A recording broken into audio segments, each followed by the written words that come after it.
I have been noticing Hero in a whole new way. You don't say. Please, Benedict, tell me truly. What do you think of her?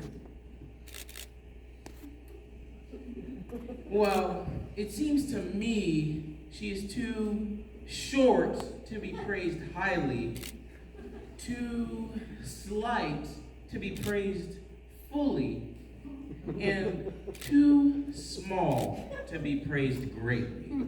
I do not like her. To my eyes, Hero is the sweetest lady I ever looked on. Aww. I just don't see it. Now, take her cousin, Beatrice. If she didn't have such a frightful temper, she'd be much more beautiful than Hero. Even though I once swore to never marry, I would change my mind if Hero would marry me.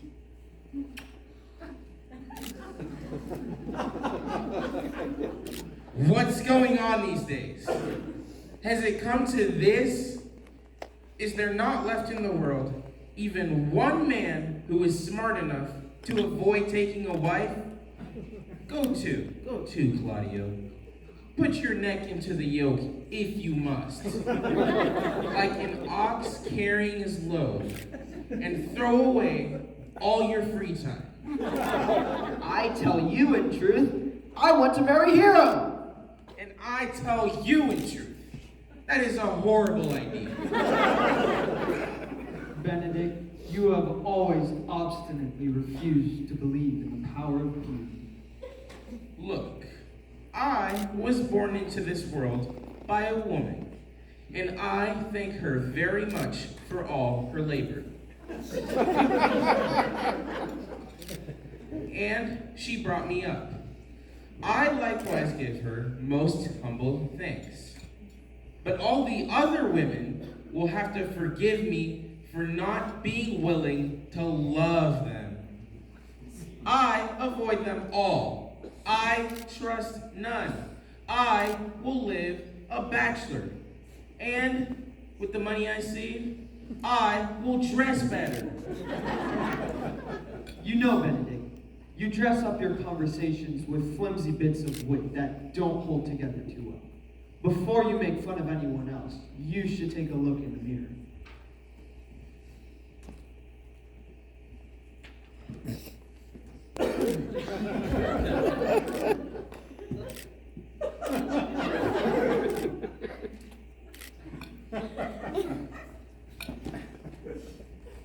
Someday, you'll fall in love. You'll change your mind. If I ever change my mind, you can use me for target practice. Will I, too, be converted by a lovely maid? I think not. A beautiful woman comes along. I am unmoved. And what shall move me?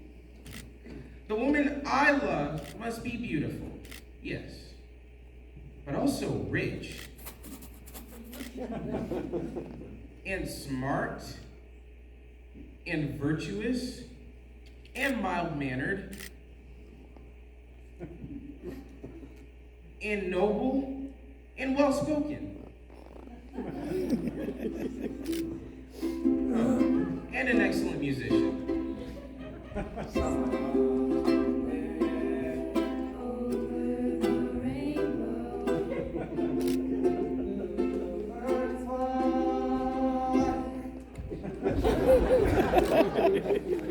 I wondered that you were still talking, Sir Benedict. Nobody is listening to you. Do you hear something, lady? Oh, look. It's Lady Disdain herself. Are you yet living?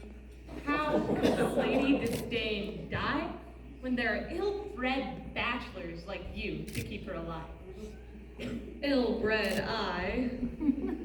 I am loved by all ladies, except for you, of course.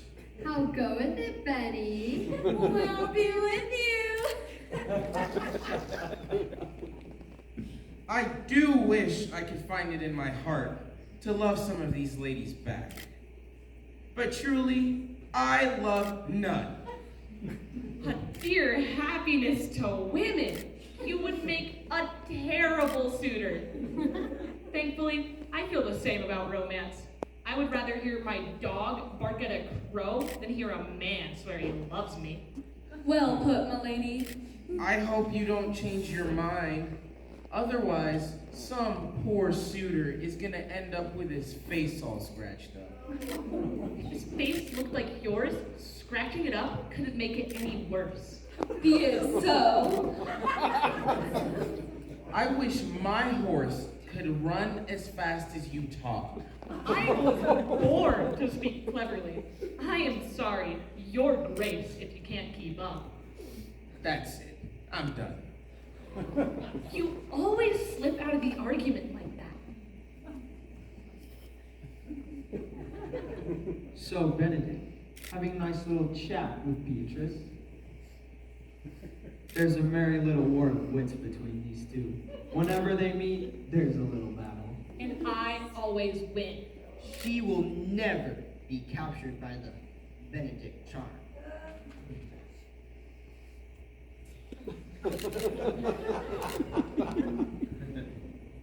My Claudio is the finest man in all of Italy.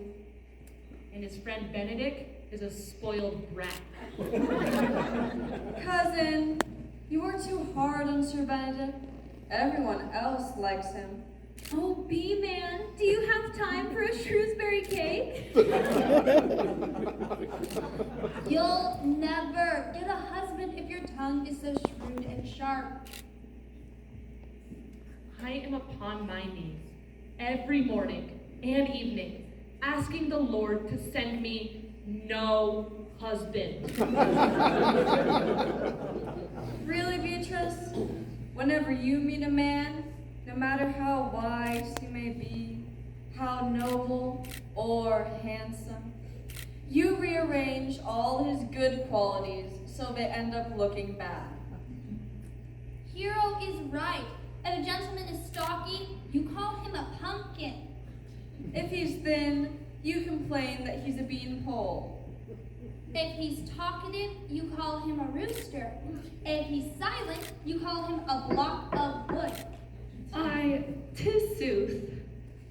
And so you turn men inside out and never acknowledge the merits that a man has. And yet, I still hope to see you married one day. Not till God makes men out of some other substance than clods of dirt. How distressing it would be to be lorded over by a handful of dust. No thank you, Ursula. I'll none. My niece Beatrice is a quick-witted and mirthful lady. It's true. She laughs often. She is never sad. She cannot endure the talk of a husband. Oh, by no means. She mocks all of her suitors, and they run away. She would be an excellent wife for Benedict. What? If those two were married, they'd talk each other crazy. Within a week. I will undertake a mighty task. I am going to bring Sir Benedict and Lady Beatrice into affection with one another. With your help, I am sure we can make it happen. I'll help, sir. And I, Father? And I. Listen, and I will tell you my dream.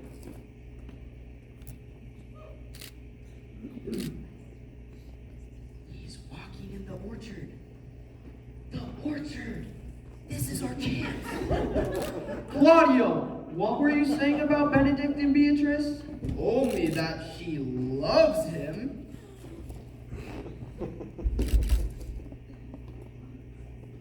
I did never think that lady would love any man, especially Benedict.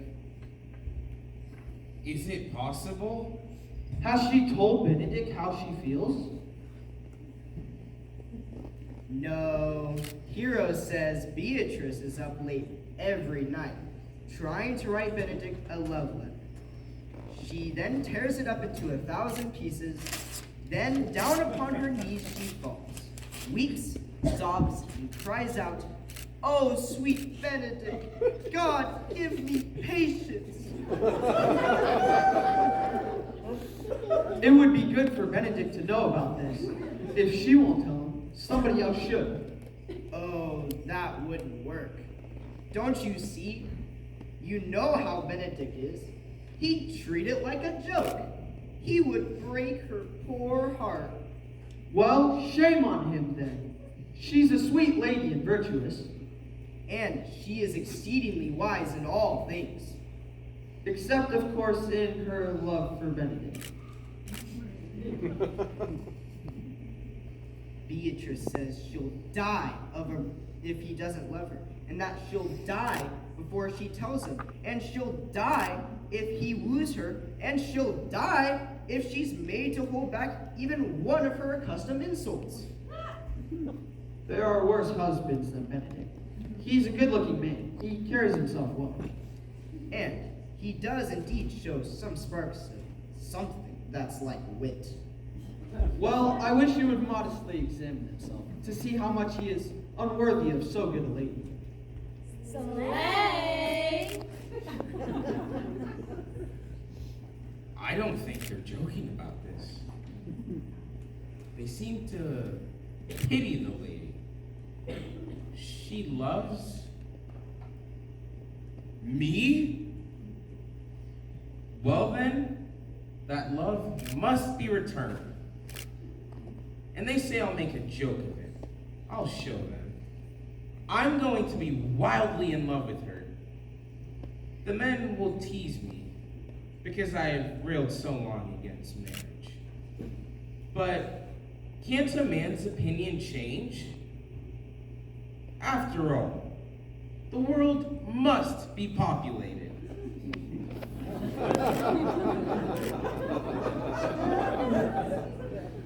Here comes Beatrice. Indeed, she's fair.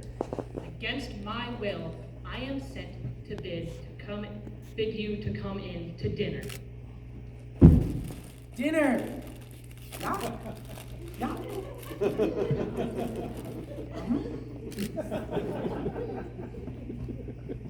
There, Beatrice. I thank you for doing that. Don't thank me.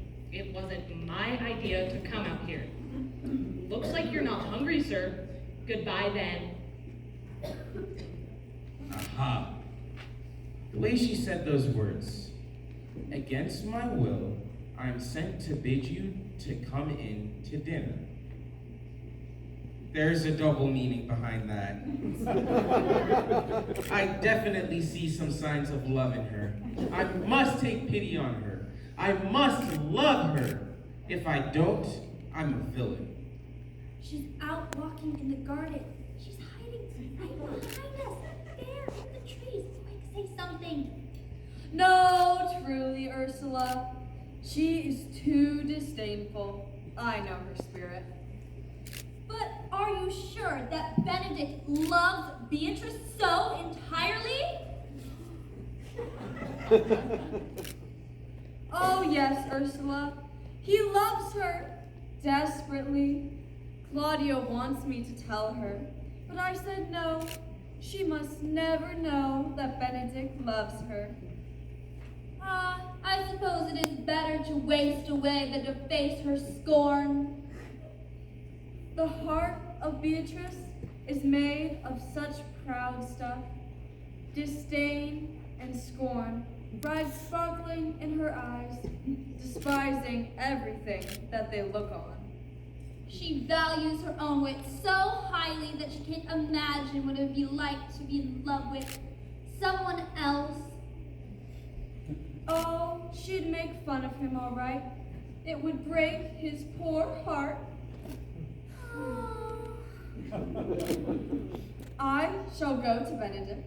I shall counsel him to fight against his passion. Well, Benedict is a rare and excellent gentleman.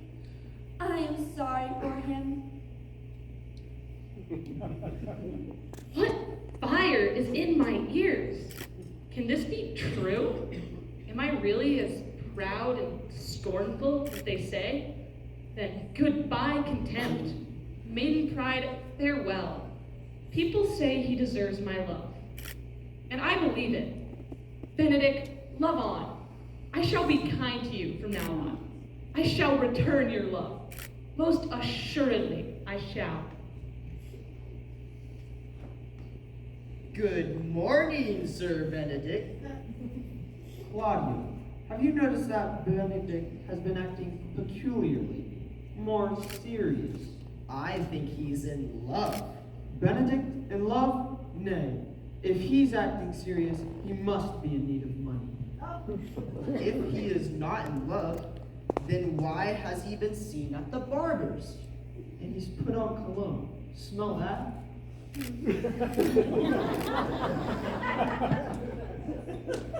And he's washed his face. Now, I ask you, when have you ever known Benedict to wash his face? Quite true. It all adds up. He's in love. This chatter doesn't help.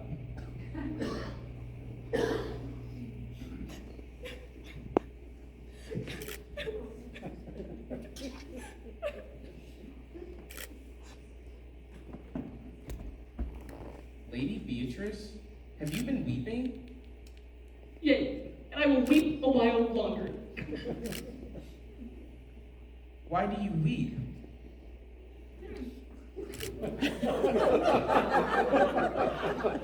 No reason, just because I want to. I do love nothing in the world so well as you. Isn't that strange?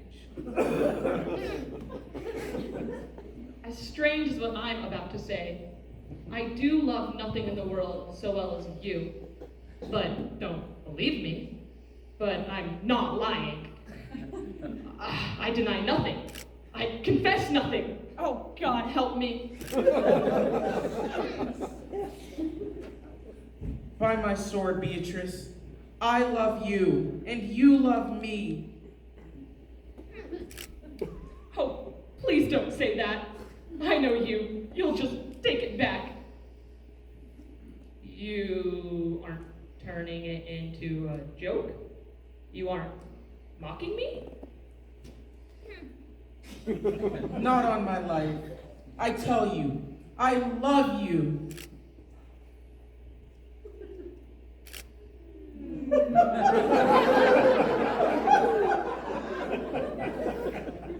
And I love you with so much of my heart that none is left to protest.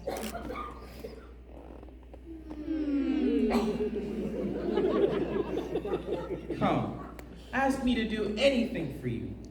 Perhaps a love song? And I will always love you.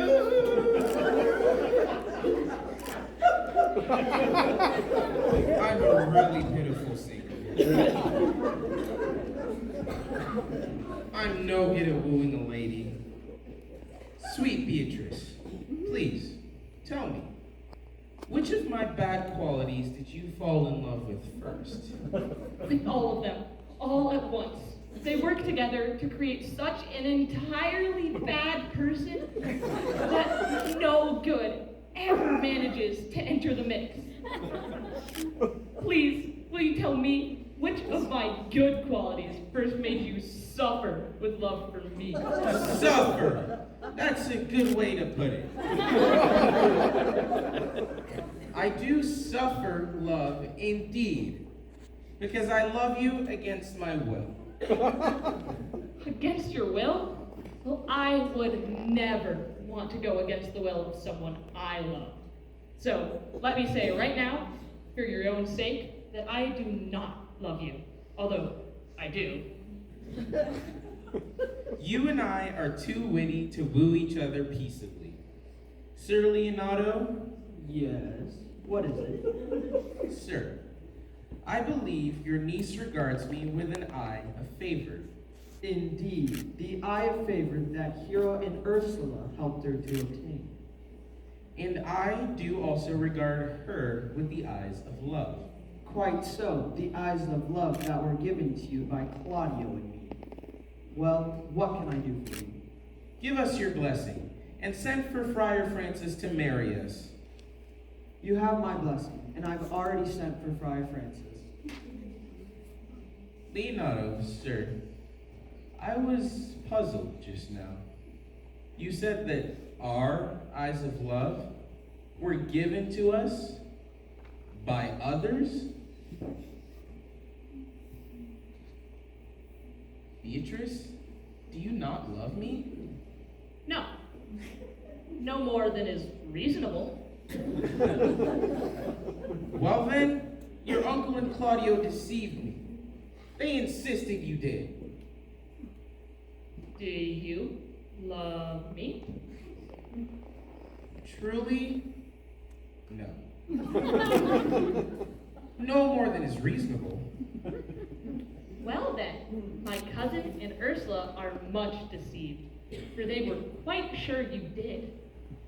They swore that you were sick with love for me. They swore you were well nigh dead with love for me. So, don't love me? No, I don't, except as a friend. Come, Beatrice. I'm sure you love the gentleman, for here's a half-written poem, which I stole out of your pocket, which contains your affection for Benedict. Ha! And I'll swear that he loves her, for here's a paper covered with his handwriting. Very awkward sonnet written to Beatrice. Proof from our own hands against our own hearts. Come, I will have thee. But honestly, I'm only doing it out of pity. I won't say no to you, but let it be known that I'm only doing this after a lot of persuasion, and partly to save your life, for I was told you would die for the love of me. Oh, quiet, you two. You love her. And she loves you. Now will somebody please go get that friar?